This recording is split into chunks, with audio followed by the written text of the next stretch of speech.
প্রিয় নবীজি সাল্লাল্লাহু আলাইহি ওয়াসাল্লাম ছোট্ট হাদিসে নববী পাঠ করেছে। আল্লাহ তাআলা তৌফিক দান করলে এখান থেকে কিছু কথা বলবো ইনশাআল্লাহ।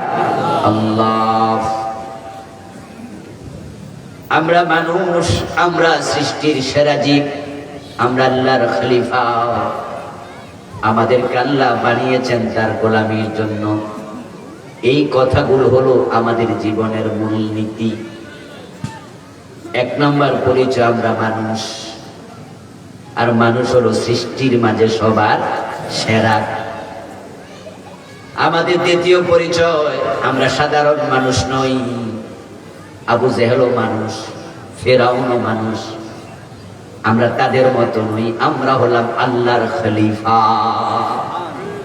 আমরা আদমের সুসন্তান, ঠিক না?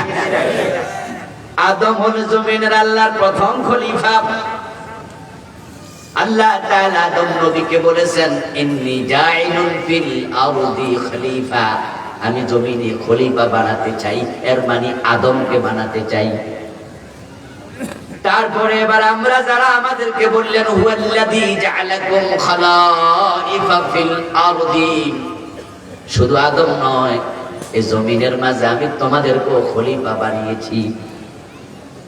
আদম আলাইহিস সালাম যে দায়িত্ব পালন করলেন, তাওহীদের কাজ করলেন, আমরাও সে তাওহীদের পক্ষের লোক, ঠিক না?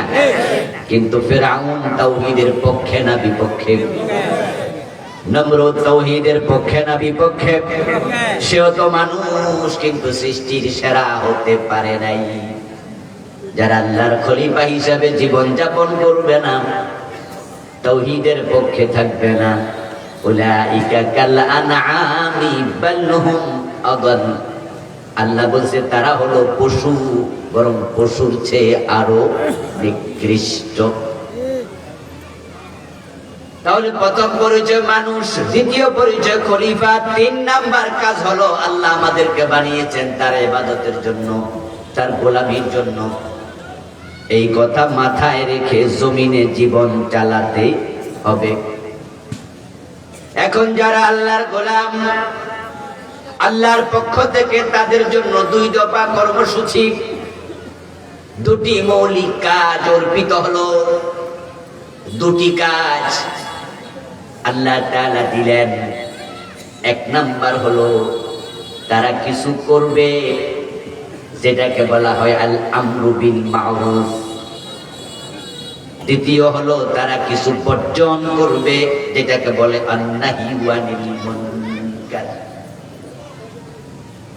মানুষের জন্য কর্মসূচি দিলেন আকাশের মালিক দুটি, একটা হলো করণীয় আর একটা হলো বর্জনীয়। এই দুটির সমন্বয় হলো ইসলাম। ইসলাম এমন একটি ধর্ম যেখানে করণীয় আছে, বর্জনীয় আছে। এই দুটির সমন্বয় না হলে আপনি ইসলামওয়ালা নন। দুটি লাগবে একসাথে।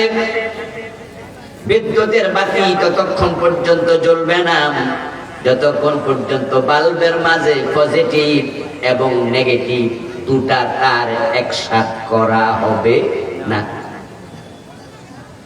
বিদ্যুতের বাতি জ্বলতে তার দুটা আছে তো, নাকি জানেন তো? আমাদের দেশে যে চিকন চিকন লাইনে যে এখানে আছে, এইটাও কিন্তু নেগেটিভ পজিটিভ মিলে। নরমালি একটা লাল হয় আর একটা কালো বা ভিন্ন কালার।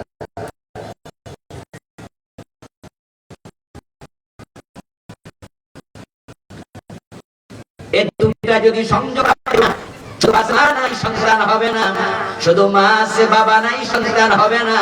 বাবা মার একত্রিত হয়ে মিলন হয়, তখন সন্তান দুনিয়া আসে, আসার মুখ দেখে শুরু হয় সম্ভাবনা। এখন বাংলাদেশের লোকদের অভ্যাস হলো তারা দুইটা একসাথ করতে রাজি না। তারা নামাজও পড়ে, তারা আবার সুদেও টাকা লাগাইয়া বসে থাকে। তারা দাড়ি রাখে আবার গোশ খায়। তারা হজ করে, তারা আবার হজ করার পরেও হাজি নিজের বোনের জমি দখল করে, নিরাশি হক মেরা খায়। তারা মসজিদে গিয়ে আল্লাহু আকবার বলে, আর এই তাকবীর স্লোগানে আল্লাহু আকবার সবাই বলে ঘোষণা দেয় আল্লাহ মহান। কিন্তু মসজিদের বাহিরে এসে তারাই আল্লাহর আইনের বিরোধিতা করে। এমন নামাজিও আছে আল্লাহর আইন মানে, অথচ সংসদে আল্লাহর আইন শুনলে চেহারা কালো। নামাজি মানুষ যে আল্লাহর আইনের কথা বলে তাকে রাজাকার বলে গালি দিতেও দ্বিধা করে না। একসাথে দুইটা চালাচ্ছে, অথচ কথা এমন ছিল না। কুনতুম খায়রা উম্মাহ, তোমরা হলা সৃষ্টির মাঝে সেরা। উখরিজাত লিন-নাস, তোমাদেরকে মানবতার জন্য, মানবতার কল্যাণে বানানো হয়েছে। তা'মুরুনা বিল মা'রুফি ওয়া তানহাউনা আনিল মুনকার, তোমাদের কর্মসূচি দুটা, একটা হলো তোমরা সৎ কাজ করবে এবং আদেশ করবে, অন্যায় করবে না, এবং অন্যায় যেখানে সেটা মেনেও নেবে। আমাদের জীবনে আছে করণীয় এবং বর্জনীয়। তো আজকের মাহফিলের আমার প্রতিপাদ্য হবে, আলোচ্য বিষয় হলো বর্জনীয়। আমি যে আয়াতে কারিমা পড়েছি সেখানে বর্জনের কিছু বিষয় এসেছে। আপনি নামাজ পড়বেন, রোজা রাখবেন, হজ করবেন, যাকাত দেবেন, টুপি আছে, দাড়ি, পাঞ্জাবি, পাগড়ি সব আছে, কিন্তু আপনি হারামের সাথে সম্পৃক্ত, আপনার কোন ইবাদত আল্লাহ পর্যন্ত পৌঁছবে না। এই জন্য আসলে ইসলামটা নেগেটিভ দিয়ে শুরু হয়, বর্জন দিয়ে শুরু হয়। যদিও আমরা অর্জনটা প্রাধান্য দেই, কিন্তু ইসলাম এসেছে বর্জন দিয়ে। তাই যে কালেমা পড়ে আমরা মুমিন হই, সেই কালেমা কিন্তু লা শব্দ দিয়ে শুরু। লা ইলাহা অর্থ কি? কোন ইলাহ নাই, নেগেটিভ দিয়ে ঈমান শুরু। ফামান ইয়াকফুরু বিত-তাগুতি ওয়া ইউমিন বিল্লাহি ফাকাদ ইসতামসাকা বিল উরওয়াতিল লুসকা লা ইনফিসামা লাহা। ঈমান আনার নিয়মই হলো আগে কুফরি করো তাগুতের সাথে, আগে নেগেটিভ চিন্তা লালন করো। দুধ বড় দামি খাবার, পৃথিবীতে দুধের চেয়ে দামি কোনো খাবার নেই, এজন্য এটাকে আইডিয়াল ফুড বলা হয়। কিন্তু দুধ দহন করবেন আগে না পাত্র পরিষ্কার করবেন আগে?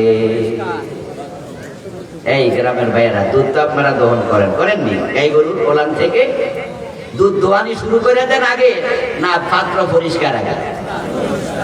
কারণ যদি পাত্রই ময়লা থাকে দুধ নষ্ট।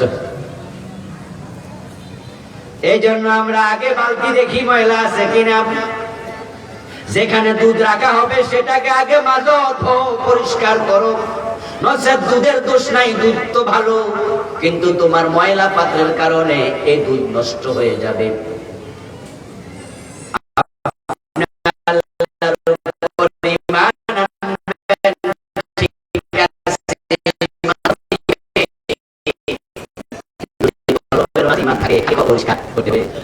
কলবের মাঝে তাগুত, পাত্রের মাঝে ময়লা, তো দুধ রাখিয়া লাভ কি? কলবের মাঝে তাগুত, তুমি কালেমা পড়ে লাভ কি? তাই আল্লাহ তাআলা শিখাচ্ছেন, ফামান ইয়াকফুর বিত-তাগুতি ওয়া ইউমিন বিল্লাহ। সিরিয়াল খেল। এখানে ওয়াও শব্দ এসেছে, ওয়াওকে হরফে আতফ বলে।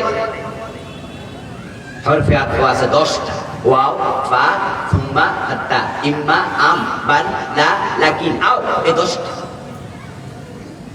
10টার মাঝে এক একটা এক এক অর্থ। আল ওয়াউ লিল জামঈ ওয়াল ফাউ লিল ফাওরি সুম্মা লিত তারাখি। ভিন্ন ভিন্ন অর্থ দেয়। ওয়াও আসে একসাথ করার জন্য, তবে আল্লাহ তাআলা একসাথ করলেন, কিন্তু সিরিয়ালে আগে বললেন কলবটাকে আগে তাগুত থেকে মুক্ত করিতেই হবে। ওই মেয়ে বিবাহের পাত্রী নয়, উপযুক্ত পাত্রী নয় যে মেয়ের স্বামী আছে। এবার স্বামী বিদেশ থাক, স্বামী ঢাকায় থাক, অথবা স্বামীর সাথে ঝগড়া ফাসাদে পৃথক থাক, মেয়েটা যদি বলে আমার স্বামীর লোক 2 বছর আমার দেখা নাই, ও বেটা আইয়ে না, খবরও নেয় না, আমি আপনার বিয়ে করতে চাই, আর আপনি যদি লাভ দিয়ে ওইটা কোন যে আমিও বিয়ে করতে রাজি, চলো কাজীর অফিসে, আরেক বেড়ার বউ বিয়ে হবে, এটা বিয়ে পাত্রী না? যদি আপনি মেয়েকে বিয়ে করতে চান, তাহলে আরেকজনের সাথে যদি বিয়ের সম্পর্ক থাকে, আগে সেটা তালাক হোক, ওটা বিচ্ছিন্ন হোক, তারপরে 3 হায়েজ ইদ্দত যাক, তারপরে এবার নতুন বিয়ে। আল্লাহর উপর ঈমান যদি আনতে চান, তাহলে তাগুতের সাথে কলবের কোনো সম্পর্ক থাকতে পারবে না। আগে তাগুত পরিহার করো, ওয়ায়ুমিন বিল্লাহি, তারপর আল্লাহর উপর ঈমান আনো। তাহলে এতে বোঝা গেল একটা করণীয় আর একটা, বলেন না, একটা করণীয় আর একটা কি বর্জনীয়। আজকে আমার আলোচ্য বিষয় ঈমান এবং তাগুত নয়, এই জন্য এটার ব্যাখ্যায় গেলাম না। আমার আলোচ্য বিষয় হলো আজকে সূরা আল বাকারার 172 নম্বর আয়াত। ওখানে আল্লাহ তাআলা বলছেন, ইয়া আইয়ুহাল্লাযীনা আমানু, ও ঈমানদারেরা, কুলু মিন তাইয়্যিবাতি মা রাযাকনাকুম, তোমরা আমি আল্লাহ যে রিজিক দিয়েছি হালালটা ভক্ষণ করো, গ্রহণ করো। ওয়াশকুরু লিল্লাহ, এবং আল্লাহর কৃতজ্ঞতা ইবাদত করো। ইন কুনতুম ইয়্যাহু তা'বুদুন, যদি আল্লাহর গোলামি করতে রাজি থাকো। তাহলে এখানে আল্লাহ তাআলা বললেন হালাল গ্রহণ করো, এর মানে হলো হারাম গ্রহণ করার কোনো অধিকার আমাদেরকে দেয়াই হয় নাই। যদি আল্লাহর গোলামি করতে রাজি থাকো, তাহলে তুমি হারামের কাছে যেও না। আমি আলোচনা শুরুতে আমাদের পরিচয় বলেছিলাম, 1 নাম্বার পরিচয় আমরা মানুষ, 2 নাম্বার আমরা আল্লাহর খলিফা, 3 নাম্বার আমাদেরকে বানানো হয়েছে আল্লাহর গোলামি করার জন্য। এই 3 মূলনীতি ভুললে চলবে না। এটা আত্মপরিচয়। মান আরাফা নাফসাহু ফাকাদ আরাফা রাব্বাহু। নো thyself, নো thyself, যে নিজেকে চিনে সে তার রবের পরিচয় খুঁজে পেতে পারে। নিজেকে আগে চিনতে হবে যে আপনি কে। যদি আপনি বোঝেন যে আপনি একজন চাকর, তাহলে আপনার মাথায় রাখতে হবে আমার একজন মনিব আছে, তার কথা না শুনলে চাকরি থাকবে না। যদি বোঝেন যে আপনি একজন স্বামী, আপনার মাথায় রাখতে হবে আমার স্ত্রী আছে, তার ব্যাপারে বেখবর হলে আল্লাহ আমারে ছাড়বে না। যদি আপনি এলাকার এমপি হন, নেতা হন, মাথায় রাখতে হবে অধীনস্থদের ব্যাপারে আল্লাহ আমারে প্রশ্ন করবে। যদি আপনি একজন প্রজা হন, সাধারণ মানুষ হন, তাহলে আপনি নেতার মতো মাথায় হেডেক নেওয়া লাগবে না, আপনারে আল্লাহ এলাকার ব্যাপারে জিজ্ঞাসা করবে না। আপনি তখন ভাববেন আমার এই 3.5 হাত বড়ির ব্যাপারে সচেতন থাকতে হবে। আমাকে প্রশ্ন করা হবে, চোখের হেফাজত করেছ, মুখের হেফাজত করেছ, নিজে নামাজ রোজা করেছ। আমারে জিজ্ঞাসা করবে না এলাকা কেমন চলেছে, এটা আমার নয়। আপনাকে চিনতে হবে যার পজিশন যেখানে, সে ওই জায়গায় গিয়ে নিজেকে চিনা তার জন্য ফরজ। যদি বুঝে তাহলে সে রবকে চিনতে পাবে। পৃথিবীর একজন 1 ক্লাস দার্শনিক, নাম ছিল সক্রেটিস। শিক্ষিত যারা আছেন সক্রেটিসের নাম শুনে নাই এমন শিক্ষিত মানুষ খুব কম আছে। ওই সক্রেটিসের সবচেয়ে বড় দামি যে মটো ছিল, থিওরি ছিল, সেটা ছিল নো thyself, নিজেকে চিনো।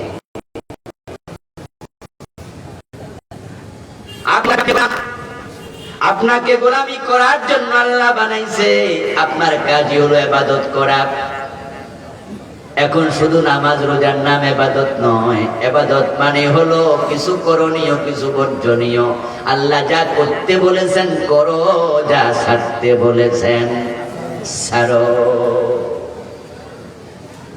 নেগেটিভের তার লাগালেন, পজিটিভ দেন নাই, বাতি জ্বলবে না। পজিটিভের তার সংযোগ করলেন, নেগেটিভ দিলেন না, বাতি জ্বলবে না। আল্লাহ বলছে নামাজ পড়ো, রোজা রাখো, হজ করো, যাকাত দাও, করছেন, কিন্তু হারাম ছাড়তে বলেছেন, হারাম ছাড়েন নাই। এই ইবাদত দিয়ে জান্নাত পাওয়া যাবে না, কারণ আপনাকে পাত্র পরিষ্কার করে গ্রহণ করিতেই হবে। আল্লাহ তাআলা আমাদেরকে এখানে সিরিয়াল দিলেন, তুমি ইবাদত করো, আল্লাহর গোলাম যদি হও।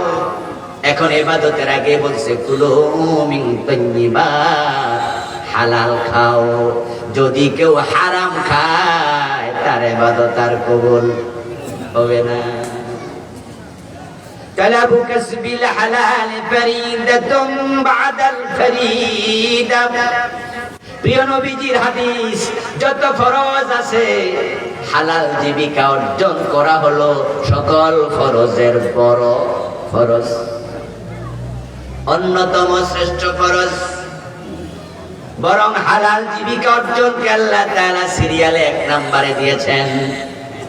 কুরআন মাজিদের অন্য আয়াতে আল্লাহ তাআলা বলেন, ইয়া আইয়ুহার রাসূলু কুলু মিনাত তাইয়্যিবাতি ওয়া আমালু সালিহা। ও আমার রাসূলেরা, হালাল খাও এবং নেক আমল করো। কাজ দিলেন 2টা, কুলু মিনাত তাইয়্যিবাত, হালাল খাও, ওয়া আমালু সালিহা, এবং নেক আমল করো। এই 2টা কাজের মাঝে সিরিয়াল আমলের আগে না হালালের আগে। এতে বোঝা যায় আমল করার আগে হালালের গুরুত্ব দিতেই হবে। এই দেশের কত মানুষ আল্লাহ তাআলার সামনে গিয়ে আমল নামা দেখবে একবারে খালি, কোন নামাজের একটা সওয়াবও নাই, নামাজের কোনো সওয়াবই নাই, অথচ সে তাহাজ্জুদ গুজার ছিল। আল্লাহ তাআলাকে বলবে, রব আমার নামাজের সওয়াব কোথায়? আল্লাহ তাআলা বলবেন, বান্দা তুমি নামাজ পড়েছো, তবে সুদের টাকা খেয়েছো, তোমার পেটের মাঝে সুদের টাকার খাবার ছিল, তোমার গায়ের জামার মাঝে সুদের টাকার অংশ ছিল। আমার রাসূল কি তোমাকে বলে নাই, মান ইশতারা তাওবান বিআশারাতি দারাহিম ফীহি দিরহাম হারাম লাম ইয়াকবালিল্লাহু লাহু সালাতাহু মা দামা আলাইহি। 1000 টাকা 100 টাকা দিয়ে কাপড় কিনেছে, 99 টাকা হালাল, 1 টাকা হারাম। ওই কাপড় পরে যতই নামাজ পড়ো আল্লাহ 1 রাকাত কবুল করবে না। সুদের টাকা খাইয়া শরীর মোটা করছেন, তাজা করছেন, সুদের টাকা দিয়ে আজকে চাল কিনছেন, আজকে সুদের টাকা ঘুষের টাকা দিয়ে বাজার খরচ করে তরকারি খাইছে। এই বেটাই মাগরিবের নামাজে সারের নামাজ পড়তেছে। এমন নামাজি আপনাদের বিরোজলি এলাকায় আছে কিনা? যায় নামাজ তো সুদের টাকা হারাম, গায়ের জামাটা হারাম। ও বান্দা, তোমার আমল নামায় নামাজ তুমি সওয়াব পাবে কেমনে? তুমি তো হারাম খাইতা। সহিহ মুসলিমে এসেছে, কালান নবী সাল্লাল্লাহু আলাইহি ওয়াসাল্লাম, ইন্নাল্লাহা তাইয়্যিব লা ইয়াকবালু ইল্লা তাইয়্যিবা। প্রিয় নবীজি বলেছেন, আল্লাহ নিজে পবিত্র, তিনি অপবিত্র কোনো কিছু কবুল করে না।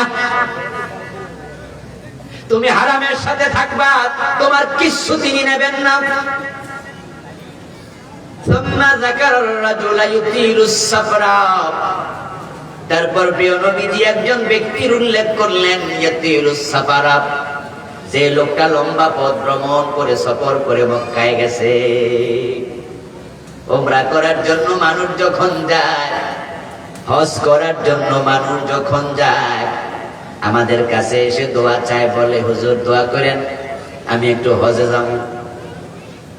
আমরা সাথে সাথে উল্টা তার কাছে দোয়া চাইতে 1 মিনিটও দেরি করি না, উল্টা বলি ভাই আপনি না দোয়া করেন।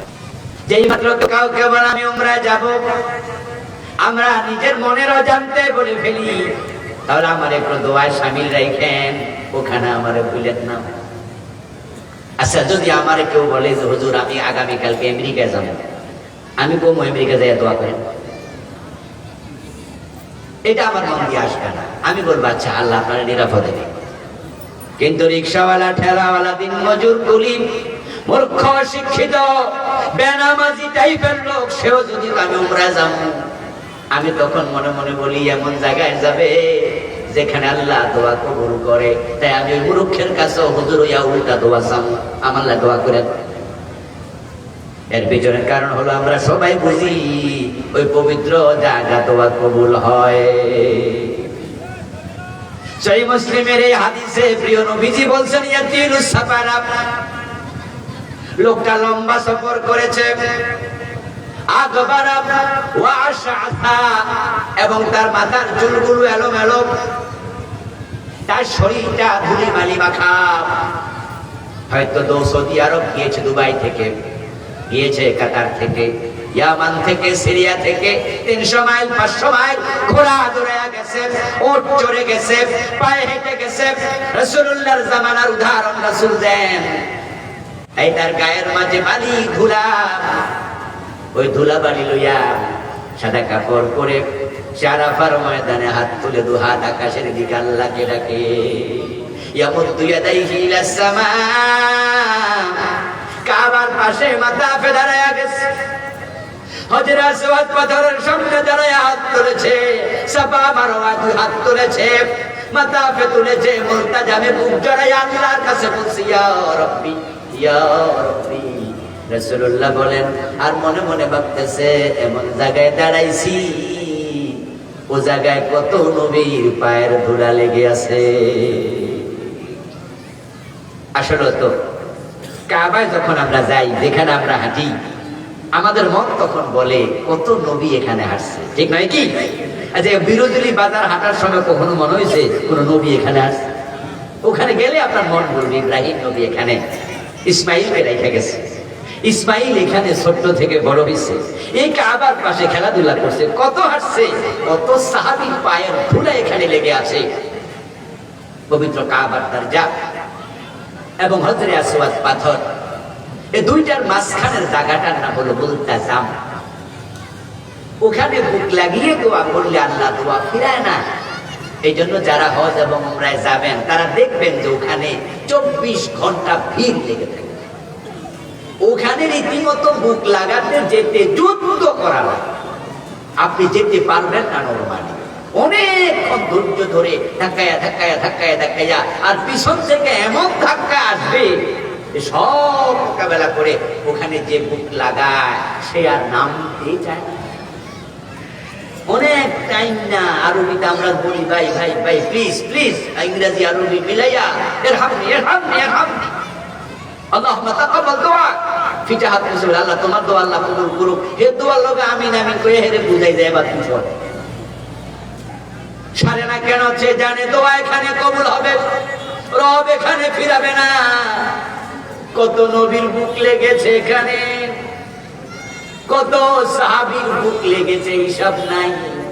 আমি গুনাহগার, আজকে সেখানে বুক লাগাইতে পারলাম। রাসূলুল্লাহ বলে দুই হাত তুলে দোয়া করে আর ভাবে এখানে দোয়া আল্লাহ ফিরাবে না। অথচ শোনো, ওয়ামাতআমুহু হারামুন ওয়ামাশরাবুহু হারামুন ওয়ামালবাসুহু হারামুন ওয়াগুযিয়া বিল হারামি ফাআন্না ইউস্তাজাবু লিযালিক। যে লোকটা কাবার সামনে হাত তুলে আছে তার পেটে আছে হারাম, ওই সুদের টাকা, ঘোষের টাকা, ওজনে কম দেয়া, মানে ভেজাল দেয়া, মানুষ ঠকানো টাকা দিয়া হে খাইছে, তার পেটে এখনো হারাম, তার রক্তে আছে হারাম, তার গোশতে ঢুকেছে হারাম। হারাম, তার গায়ের জামা কাপড়ে হারাম টাকা আছে। আচ্ছা, হারাম টাকা দিয়া কাপড় কিনছে এমন 2-4 জন আজকের মাহফিলে নাই? এই যে আজকে জোহরের নামাজ পড়ে আসছে, এই টাকার মাঝে হারাম আছে, এই জামার কেনার টাকা।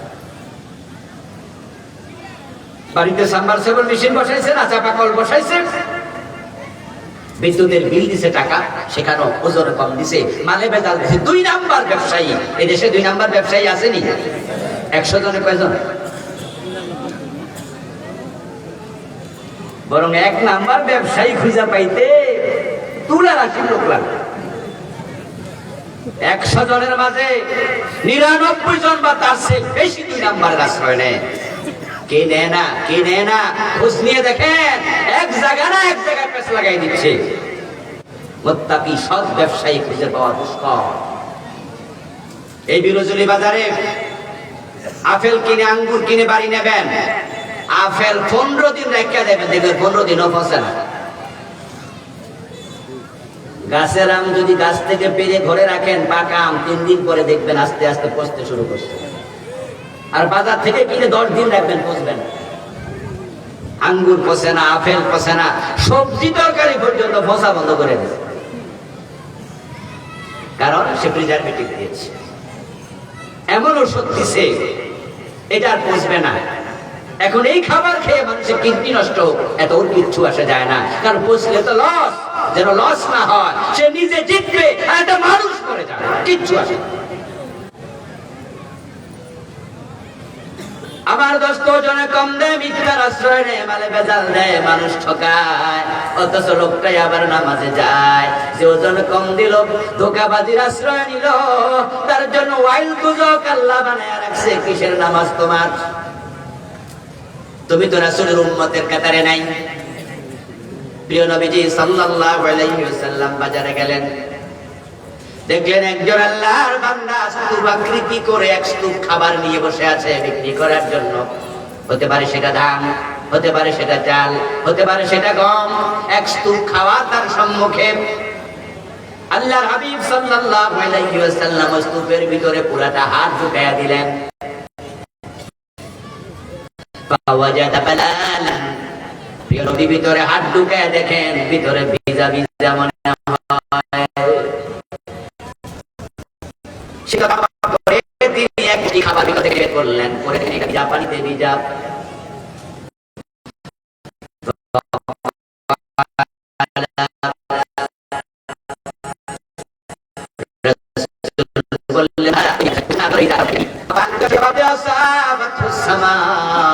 হুজুর আমার কোনো দোষ নাই, রাতে বৃষ্টি হয়েছিল, আকাশে পাইছিল, বৃষ্টি হওয়ার কারণে খাবার ভিজে গেছে, আর আমি তো বিক্রেতা, তাই আমি বিক্রি করতেছি।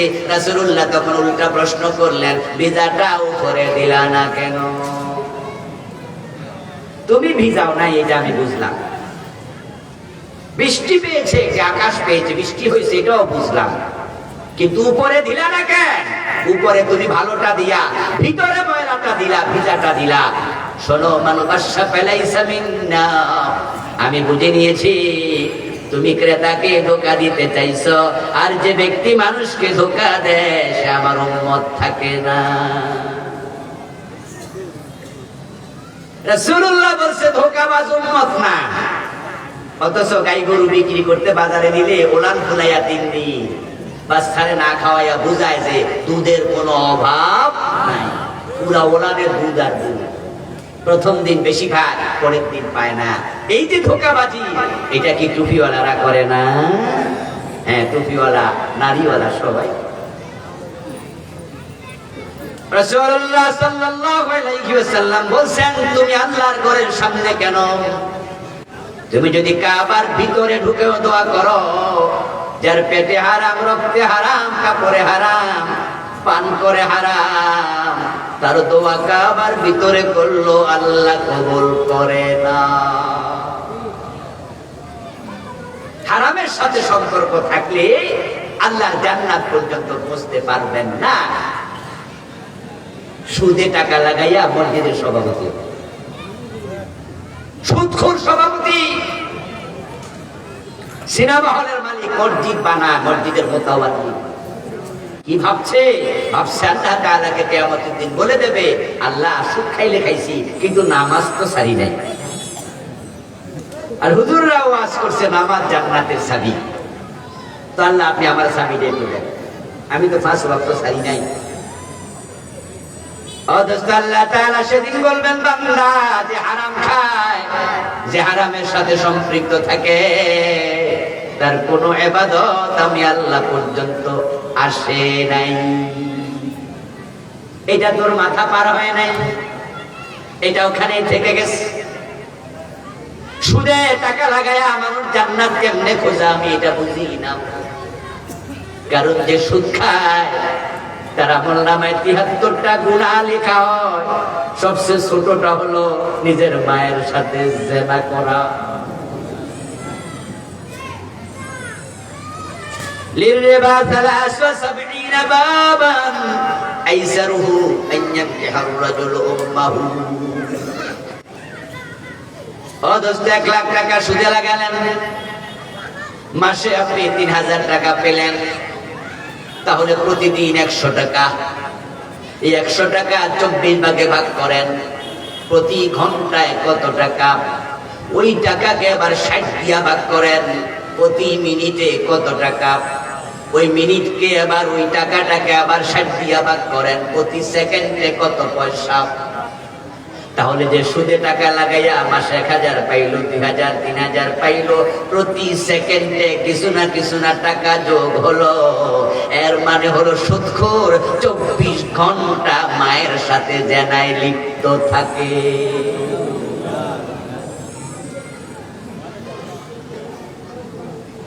সবচেয়ে ছোট গুনাহ মায়ের সাথে জেনা। বড়টা কি?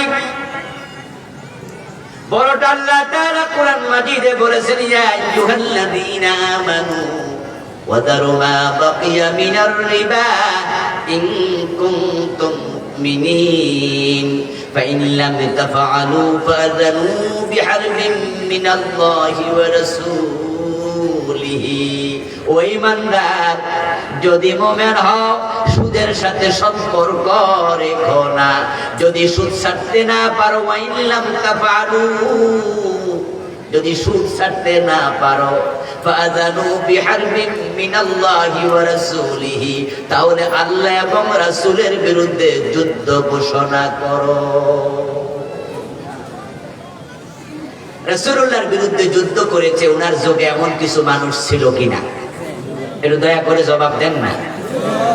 ছিল? আচ্ছা, যারা রাসূলের সাথে যুদ্ধ করছে তারা মুমিন না কাফের? বলেন বলেন, মুমিন না কাফের? তাহলে আপনি সুদ খাচ্ছেন, আল্লাহ আপনারে কোন জায়গায় নিয়ে ফেলাইবে? এই আয়াত আপনাকে কোথায় দিবে? যদি সুদ ছাড়তে না পারো, আল্লাহ রাসূলের বিরুদ্ধে যুদ্ধের জন্য তলোয়ার হাতে নাও। মানে তুমি যুদ্ধ করছো।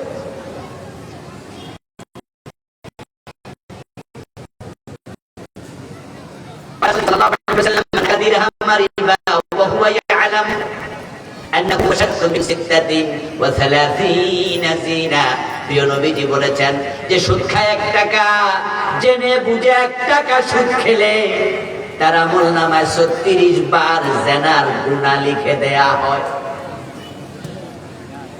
1 টাকা সুদ খেলে 36 বার জিনা হয়। 100 টাকা সুদ খেলে 3600 বার জিনার গুনাহ হয়। 1000 টাকা সুদ খেলে 36000 বার জিনার গুনাহ হয়। কিসের জান্নাত খোঁজেন? মনে মনে ভাবছেন নামাজ পড়ছি, জান্নাত ঠেকায় কে? কি ভাবছেন রোজা রাখছেন, জান্নাত ঠেকায় কে? আমি উদাহরণ দিয়ে বুঝাইছি শুরুতে, বাল্বের মাঝে পজিটিভের তার আছে, নেগেটিভ দেন নাই, এই বাল্ব কিয়ামত পর্যন্ত জ্বলবে না। 2 তার সংযোগ করতে হবে। এই জন্য প্রিয় নবীজি বলেছেন, আখলিস দীনাক ইয়াকফিকাল আমালুল কলিল। বুঝা শুনে আমল করিও, দিনকে খাঁটি করো। 2 নাম্বার হইও না। যদি দিন বুঝে শুনে মানো, তোমার কম আমল নাজাতের জন্য যথেষ্ট হয়ে যাবে।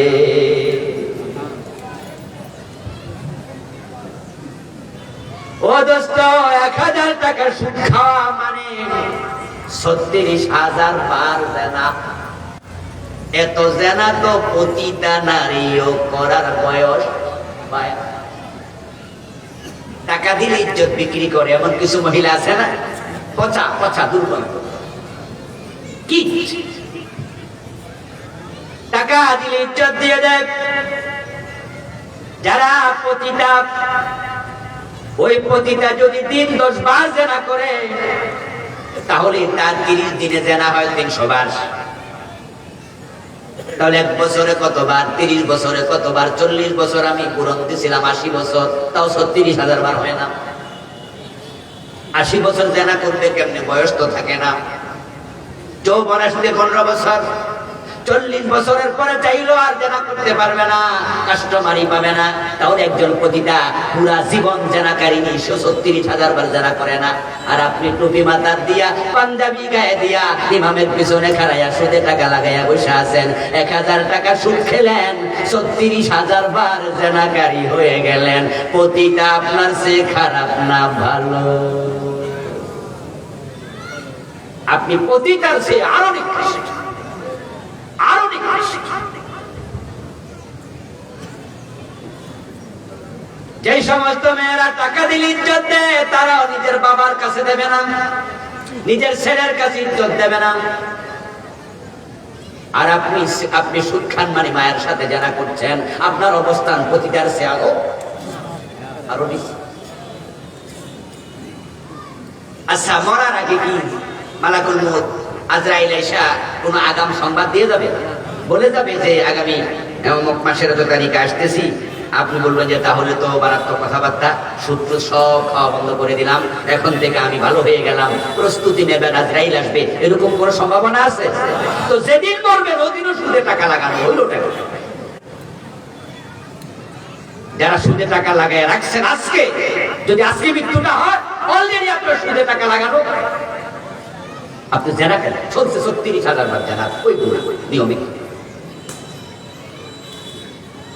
সাবধান মুসলমান, প্রিয় নবীজি মেরাজের রাতে জাহান্নাম দেখলেন, জান্নাত দেখলেন। জাহান্নাম দেখতে গিয়ে দেখতে পেলেন একদল লোক। রাসূল বলেন, বুতুনুহুম কাল বুয়ুত ফিহাল হাইয়াত তুরা মিন খারিজি বুতুনিহা। দেখলাম কিছু জাহান্নামী এক একটার পেট 3 তলা বিল্ডিং এর মতো বড়, বিশাল বড় বড় পেট। জাহান্নামী শাস্তি, পেটের ভিতরে আল্লাহ তাআলা অজগর সাপ ঢুকিয়ে দিয়েছে। বাহির থেকে দেখা যায়। আমাদের বিভিন্ন যারা একটু শৌখিন মানুষ, এমন বিভিন্ন বাড়িতে গেলে দেখবেন যে মাছ আছে গ্লাসের ভিতরে, পানিও আছে, মাছও আছে। আসেনি? ইকোরিয়াম দেখছেন? আপনারা আপনাদের এলাকায় আছে কিনা জানি না, বিভিন্ন বাজারেও বেচে, যে কত সুন্দর করে কাঁচের গ্লাস দিয়া বাক্সা বানায়া এর ভিতরে পানি দিছে, পানির ভিতরে কত মাছ হাঁটে। বাহির থেকে দেখা যায়। আজকেই আপনার আবিষ্কারের কারণে হাদিস বুঝতে সহজ। রাসূলুল্লাহ বলছে, আমি জাহান্নাম পরিদর্শনে গিয়ে দেখি বিশাল বড় বড় পেট, অজগর সাপ হাঁটতেছে, সবল মারতেছে, মাংস খাইয়ে ফেলতেছে। বাহির থেকে আমি দেখতে পাচ্ছি। নাউজুবিল্লাহ বলে অভিনব শাস্তি। বলতো, ইয়া জিবরিল মান হাউলা। আমি প্রশ্ন করলাম, ভাই জিবরিল, এই জাহান্নামী মানুষগুলোর অপরাধ কি? তারা কারা? কি অপরাধে আল্লাহ এত বড় করে পেট বানাইছে? কি অপরাধে পেটের ভিতরে অজগর সাপ ঢুকিয়ে দিছে? জিবরিল আমিন জবাব দেন, হাউলা ইয়াকালাতুর রিবা। ও নবীজি, এই মানুষগুলো হলো দুনিয়ায় যারা সুদখোর ছিল।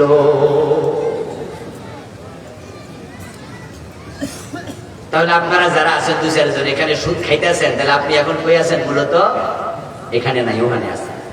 আল্লাহ দেখাই সব দিক। আমার দোস্ত, এবার যারা সুদ খায় না তারা মনে মনে কয় আল্লাহ আমারে বাঁচাইছে, কিন্তু আপনি তো ব্যবসায়ী, আপনি ওজনে কম দিচ্ছেন। ওয়াইলুল লিল মুতাফফিফিন। আল্লাহ বলে, যারা ওজনে কম দেয় তাদের জন্য আরেক দোজখ আছে, যেটার নাম হইল ওয়াইল। ওজনে কম দাতা, তার জন্য ওয়াইল দোজখ বানাইছি। তিরমিজিতে এসেছে, কালেন নবী সাল্লাল্লাহু আলাইহি ওয়াসাল্লাম, الويل واد في جهنم يهدي فيه الكافر 40 خريفا قبل أن يبلغ قعره। রাসূলুল্লাহ বলেন, ওয়াইল হচ্ছে জাহান্নামের একটি গর্ত, উপত্যকা, যেখানে জাহান্নামীকে ফেলে দিলে তলায় যেতে 40 বছর লাগবে। পুরাটা গর্ত আগুন দিয়ে ভরা। এখন যারা ব্যবসা করে না, ওজনে কম দেয় না, তারা বলে যাক বাঁচলাম। অথচ আপনার বাবা মরে গেছে, মা মরে গেছে 5 বছর 7 বছর, বোন বলে আমার জমিটা দেও বাবার হক, কিন্তু ভাই জমি দেয় না, জোর করে বোনের জমি দখল করে, হক জবর দখল করে মিরাজ কেটে রাখে, এমন ভাই আছে না নাই? অথচ উনি মসজিদ কমিটির মেম্বার, রমাদান হুজুরের 10 দিন খাওয়ায়। ও দোস্ত তোমার জানাত কই? প্রিয় নবীজি বলছেন মান কাতা মিরাজ ওয়ারিসিহি কাতা আল্লাহু মিরাসাহু মিনাল জান্নাহ। যে ওয়ারিসের মিরাজ কেটে রাখে আল্লাহ তার জান্নাত কেটে নিয়ে যায়। আপনি বলবেন যে না হুজুর আমি মিরাজ কাটি নাই, কিন্তু আপনি অন্যের জমি দখল করছেন কিনা? এই বাজারে ওয়াল তোলার সময় আরেকজনের 1 বিঘা দখল, ফজরের নামাজ পড়ে জমিনে গেছে, জমিনের আইল কাটবে, জমিনে ঘাস হয়েছে, ঘাস টাস কেটে জমিন প্রস্তুত করতেছে, ধান লাগাবে, মাথায় এখন টুপিটা আছে, কিন্তু কোদাল দিয়া কোপ দেওয়ার সময় অন্যের আইলো কাইটালা, জমিন ছিল সোজা, এখন আইল হয়ে গেছে বাঁকা, মোটামুটি আধা বাড়াই দিয়েছে। নাঙ্গল দিয়া গুতা মাইরা জমিনের আইল বড় করে, ক্ষেত বড় করে, চান্স পাইলে জাল দলিল করে, এমন আল্লাহর বান্দাও আছে। ক্ষমতা ছিল, ক্ষমতার অপব্যবহার করে অন্যের জমিন, অন্যের দোকান দখল করে ফেলেছে। قال رسول الله صلى الله عليه وسلم من أخذ شبرا من الأرض ظلما سيطوقه يوم القيامة من 7 أراضين। প্রিয় নবীজি বলেন অন্যায় করে 1 বিঘা জমি যে দখল করলো, আল্লাহ 7 গুণ বড় করে কিয়ামতের দিন তার গলার মাঝে ঝুলাইয়া দেবে, বলবে এই মাটি টেনে টেনে হাসরের ময়দানে যা। জমি দখল করেছেন 1 বিঘা, আল্লাহ বানাবে 7 বিঘা। এখন 7 বিঘা শুধু পাশে না, দিকে নিচের দিকে। এত বড় জমিন আপনি কাঁধে নিয়ে হাঁটবেন কেমনে? এজন্য যারাই অন্যের জমি দখল করেন আমি তাদেরকে একটা পরামর্শ দেই, সেটা হলো তারা নিয়মিত 2 কেজি 2.5 কেজি দুধ রোজ করে খাবেন। কারণ কতরে যদি গা গোত্রে বল না হলে এত জমি টানবেন কেমনে? পাহাড় পার হয়ে যাবে। আচ্ছা, যারা অন্যের জমি দখল করলেন, পরের হক নষ্ট করলেন, এই জমি নিয়ে কবরে যাওয়া যাবে? সাথে থাকবে শুধু 3 খান সাদা কাপড়, আর কাছে কিচ্ছু নেই। হাতের ঘড়ি, পকেটের মানি ব্যাগ, হাতের মোবাইল, হাতের আংটি, গায়ের জামা কাপড় পর্যন্ত খুলে রেখে দেবে, উলঙ্গ বানাইয়া কবরে পাঠাইয়া দেবে, এমন জায়গায় শোয়াইয়া দেবে যেখানে বিছনা চাদর দেওয়ার সিস্টেমও নাই। শুধু সঙ্গী কাপড়ের কাপড়, 3 কাপড়, বিঘা বিঘা জমি থেকে যাবে মাঠে। কার জন্য জমি দখল করলা? কে খাইলো আর মাইর খাবে কে? এমনও তো হতে পারে সে কাপড়ের কাপড় বাজারে প্রস্তুত হয়ে দোকানে এসে গেছে। আশ্চর্য কাপড়, কাপড়ের কাপড় যে বানায় সে বিক্রি করে, যে কিনে সে পরিধান করে না, যে পরিধান করে এই কাপড়ের ব্যাপারে সে কিছু জানেও না। হতে পারে আপনার আমার কাপড়ের কাপড় বাজারে, আর আমি সুদ খাচ্ছি, আমি ঘুষ খাচ্ছি, পাইলাট খাইয়া। 1 সেকেন্ডের নেই ভরসা, মরম গাড়ির পরে বিপুল সম্পদ করছো জড়ো বিলাসের তরে। বুলবুল পাখির নেই এসেছে নুহেতা, বেঁধেছে বাসা বড়ই মমতায়। সময় হলে শেষ ছেড়ে পরিবেশ যেতে হবে সে তাই নিয়তি যেথায়, হয়তো গাছতলায় না হয় বাসতলায়, কখন ডাক পরে কেউ জানি না। তাই ওয়াজ শুনলে চলবে না, আমলের প্রস্তুতি নিয়ে বাড়ি যেতেই হবে।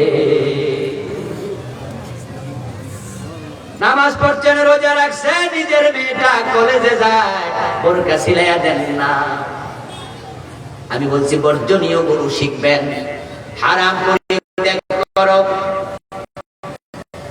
যেই মেয়েটা কোথায় চলে,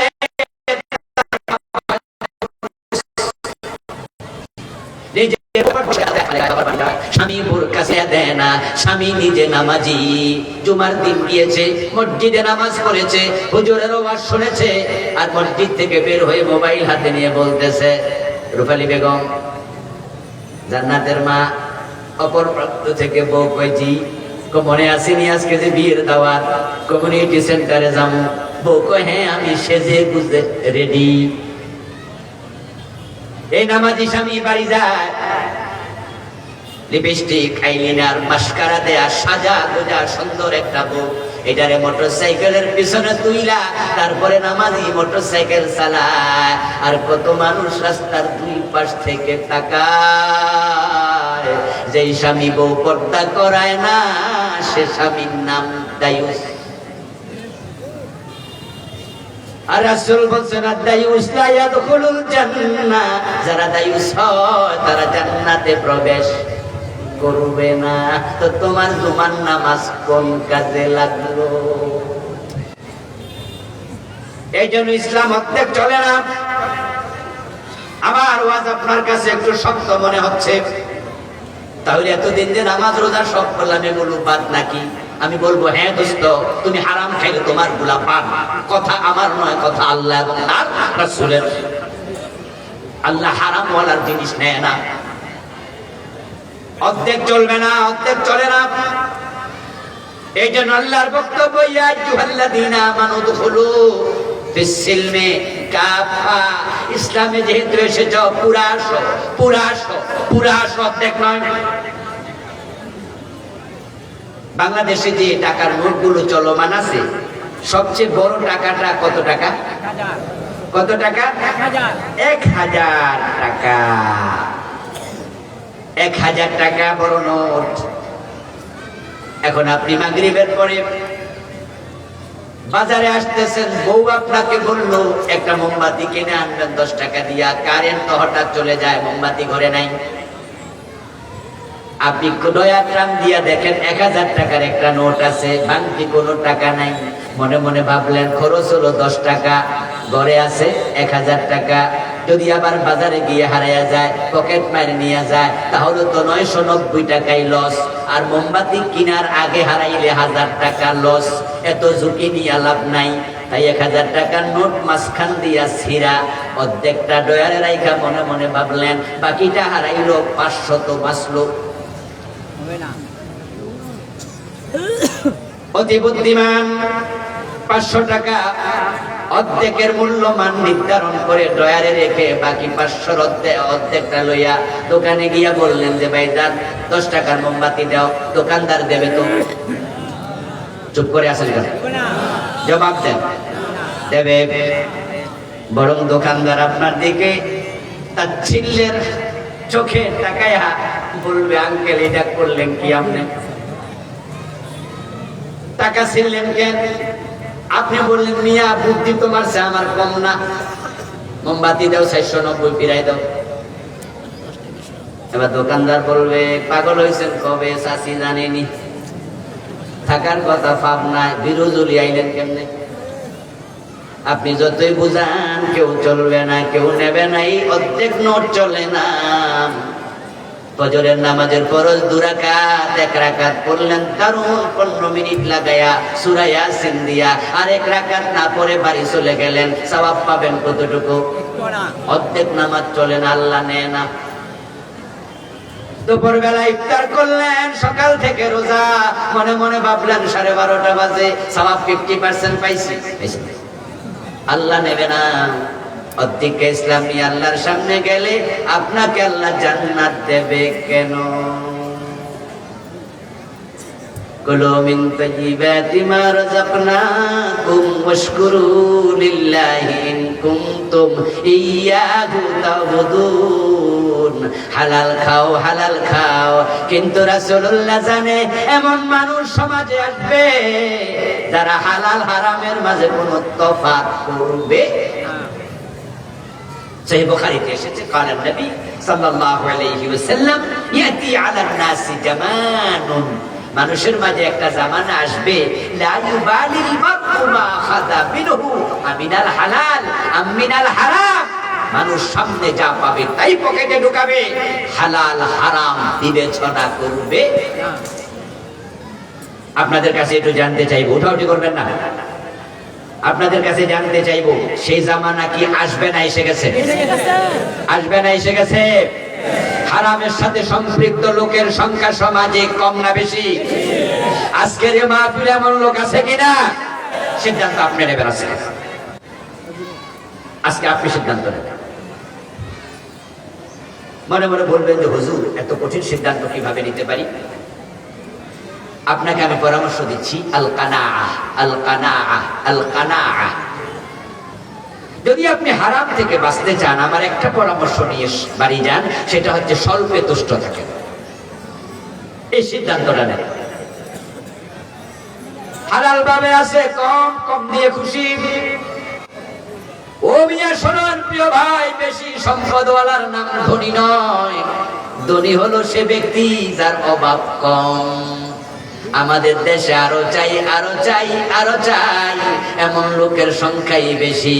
তাই যে যত বড় লোক তার ব্যাংকে ঋণ থাকে তত বেশি।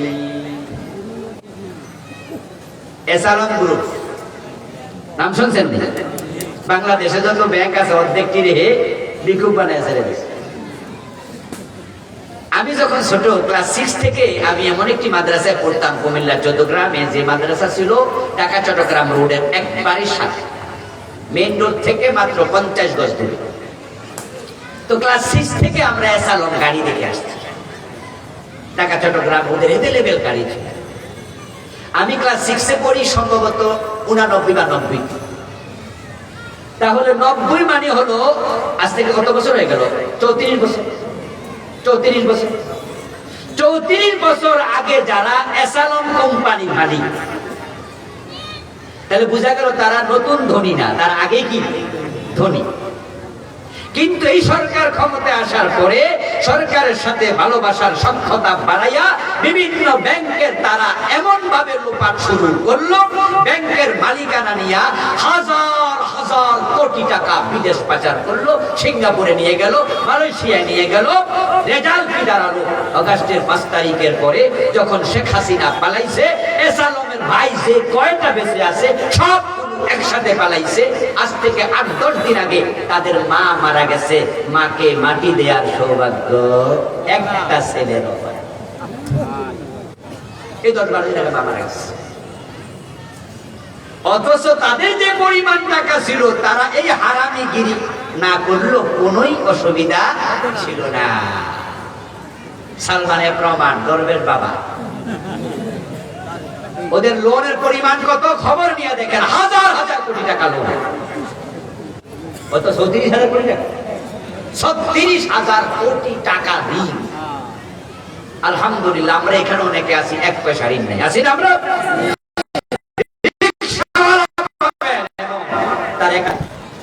হারাম খায় না, অন্যের জমি দখল করে না। পত্রিকায় দেখলাম সিএনজিওয়ালার সিএনজিতে ব্রিফকেস রেখে নেমে গেছে এক ভদ্রলোক। পরে এবার সিএনজিওয়ালা পিছনে তাকাইয়া দেখে, কিরে যাত্রী তো নেমে গেল, ব্রিফকেস কেন? এটা হাতে লইয়া ধাক্কা মাক্কা দিয়া কষ্ট কইরা খুইলা দেখে ব্রিফকেস ভর্তি 1000 টাকার নোটে ভরা, কয়েক লাখ। ডাইরেক্ট থানায় চলে গেল। ওসির রুমে বলল, স্যার এটা আমার না, এই হলো ঘটনা, যদি আপনি মালিক পান আপনি দিয়ে দিয়েন। ওসি সিএনজিওয়ালার নাম্বার রেখে দিল, ক্লু খুঁজে বের করলো, মালিক ডেকে এনে সিএনজিওয়ালারেও নিল, সামনাসামনি মালিকের কাছে হস্তান্তর করে পত্রিকায় ছবি দিল। আমি ওই খবর পড়ে মনে বড় আনন্দ পেলাম। গরিব মানুষ কিন্তু পরের হক খায় না। সে চাইলে বিক্রিয়া পলাই যেতে পারতো, তো জানতো না। ও দোস্ত, এগুলো হল মানুষ। এই জন্য আপনি দেখবেন রিক্সাওয়ালা রাতের বেলা কিছু কিছু রিক্সাওয়ালা দেখবেন যে খালি রিক্সা দৌড় মারছে, খুব জোরে চালাচ্ছে, আর আপনি বলে খালি নাও, মাথাটা ঘুরে কয় না। এর মানে কি জানেন, আজকে কামাই বেশি হয়েছে, আল্লাহ। এই জন্য দুই পকেটে যখন হাত দিয়ে দেখে যে আজকে পকেটে 10 টাকা 20 টাকার নোট ভর্তি, তখন সে গাড়ি খালি লইয়া জায়গা আর বাড়ির পাশে গিয়ে সোনা বন্ধুরে কইয়া টান মারে, ম্যাডাম ঘর থেকে বুঝে বস আসিতেছে। আর আজকে যেহেতু সোনা বন্ধুর গান টান মারছে, ইনকাম নিশ্চয়ই কিছু বেশি হয়েছে। আচ্ছা কত হয় ইনকাম? হয়তো 500, না হয় 700, না হয় 1000। রিক্সাওয়ালার ইনকাম তো 1000-এর চেয়ে একদিনে আর বেশি হয় না, কিন্তু সে মনে করছে আজকে সে দ্বিতীয় বিল গেছে, আজকে মন্দার খুশি, স্বল্পে তুষ্ট। বাসায় যাইয়া এমন ভাবে রিক্সা থেকে নামে, মনে বিমান থেকে নামতেছে, বাপটাই আলাদা। আর বউ তো ঘরের দরজায় দাঁড়িয়ে আছে, সোনা বন্ধুর গান তো শুনছে, রিসিভ করছে বউ স্বামীকে। তারপরে ঘরে ঢুকে পকেটের টাকাটি যখন চোখের উপরে খাটের উপরে ফেলে, পিচ্ছি বাচ্চাটি আইসা তাকায়া তাকায়া দেখে আর ভাবে আমার বাবা কোটিপতি, কত টাকা আজকে। বউ খুশি, বাচ্চা খুশি, রিক্সাওয়ালা নিজে খুশি। তারপরে আবার খাবার খায়, মাটিতে বসে, পেড়িতে বসে, ভাঙ্গা বিছানায় বসে, খাবারের মাঝে পোলাও কোরমা নাই, কোন রকমের সবজি তরকারি, কিন্তু আল্লাহ তাআলা এমন প্রশান্তি অন্তরে দিছে, লবণ দিয়ে এক প্লেট খাইয়ালায়, তরকারি আইনা বয়ে দেখে ভাত শেষ, তরকারি দিয়া যাইয়া দেখে ভাত আনতে গিয়া তরকারি শেষ, একসাথে 3 প্লেট খাইয়া শেষ। আর তোমরা যারা হারাম খাইয়া কোটিপতি হয়েছ, আল্লাহ মুখে এমন তালা মাইরা দে, এমন রোগ দিয়া দে, ডাক্তার বলে খাইতে পারবি না। সকালে খাবি একটা রুটি, দুপুর বেলা 1 কাপ চালের ভাত, আর রাতের বেলায় পাবলিক খাইব, তুই ছাইয়া থাকবি।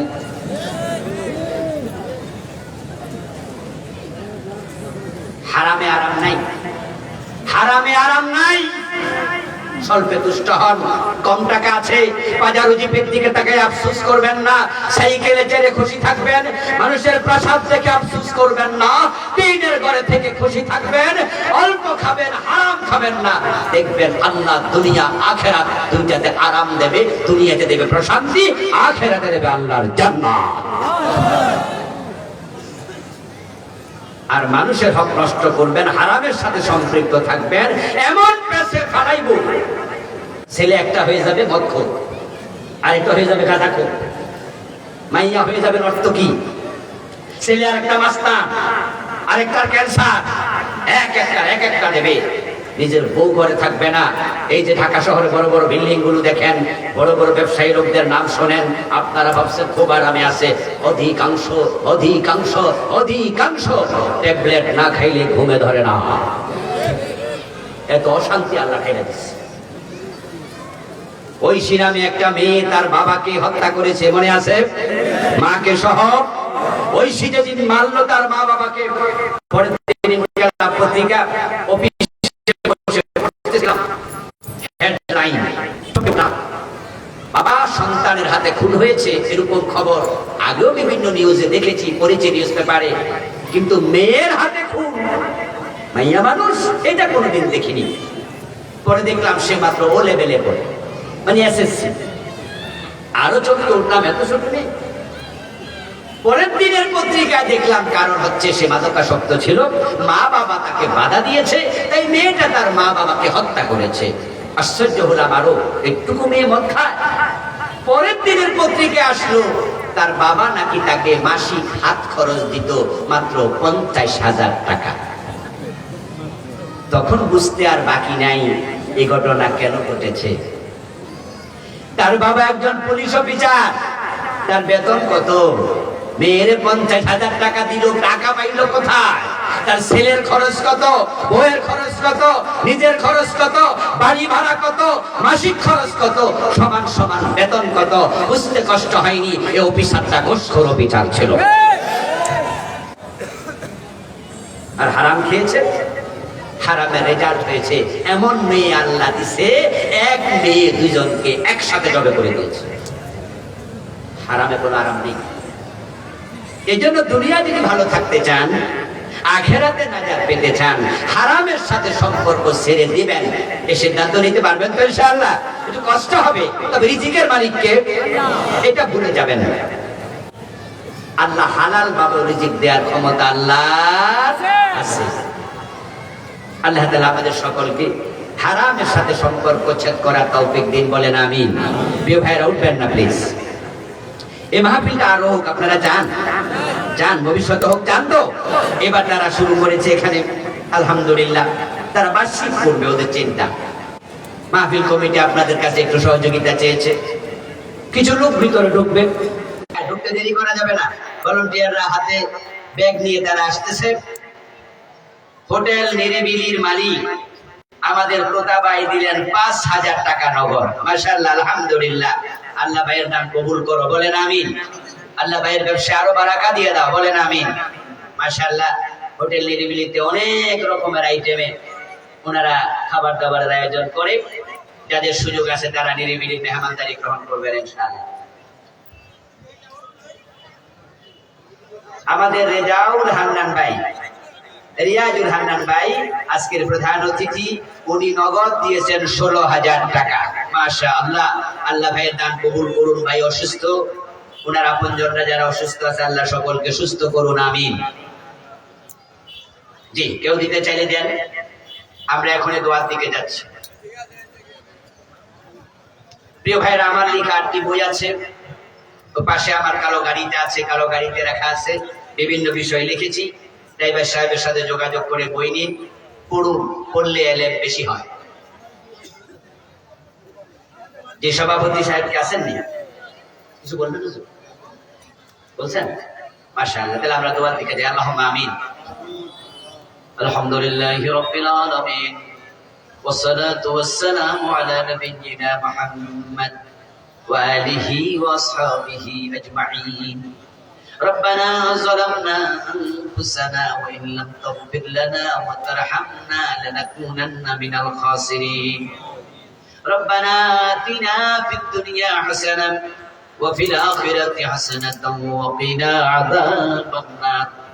رب ارحمهما كما ربياني صغيرا. أي رب العالمين, আজকের মাহফিল কবুল করে নাও। আমরা যারা এসেছি আমাদের জীবনের গুনাহগুলো মাফ করে দাও। আমাদের সালাম তোমার বন্ধুর কবর মোবারক মদিনা মুনাওয়ারায় পৌঁছায়া দাও। হে আল্লাহ, আমাদের মা নাই, বাবা নাই, যাদের দাদা দাদি নানা নানি কবরে, মেহেরবানি করে সবার কবরে হাদিয়া পৌঁছায়া দাও। যাদের মা বাবা জীবিত আছে না খায়াত দারাজ করে দাও। আমাদেরকে তাদের খেদমত করার তৌফিক দাও।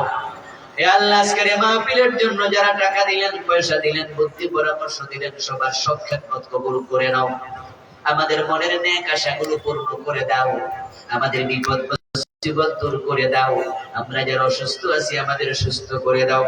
হে আল্লাহ, প্রিয় ভাই শাহরিয়াজুল